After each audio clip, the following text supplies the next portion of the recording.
Hello guys, what's up? So in this video I'm going to show you how you can use the flashback effect on TikTok. So I'm in TikTok camera. To get this effect we have to go here. This is the effects gallery. Here we are in trending. We have to go to special effects. In special effects, slide up. And remember this image, this is the filter. Tap on it. And as you can see, to activate the filter we have to touch on the screen. So what we are going to do, we'll start recording a video and I'll touch on the screen, and when I'll get the effect, this flashback effect, I'll stop recording.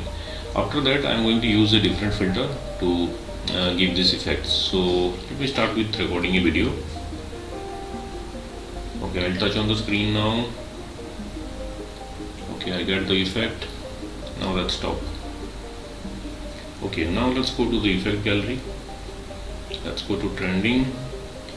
Okay, so I need to use either of these two filters. If you want an image on your flashback, then you can select this one, green screen background image. And if you want a video in your background, if you want a video in your flashback, you need this filter. This is video, green screen video. It will take 1 second to download.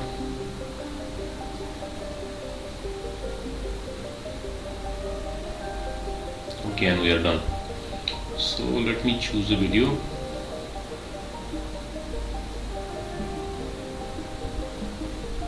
Okay, let me choose this video. Once you are okay with your video, you can hit next. Okay, and now I can see myself in the camera. To hide myself, what I will do, I will cover my camera. Okay, now let's wait for the beginning of the video and I'll start recording. Okay, now recording. Let's record till the end. Okay, now let's review the video. So as you can see, I gone into the flashback and I saw some dinosaurs. So once you are done with your video, you can hit next and you can share it to TikTok. So that's it guys. Likewise, you can use this flashback effect on TikTok. So thanks for watching the video guys. See you in the next video.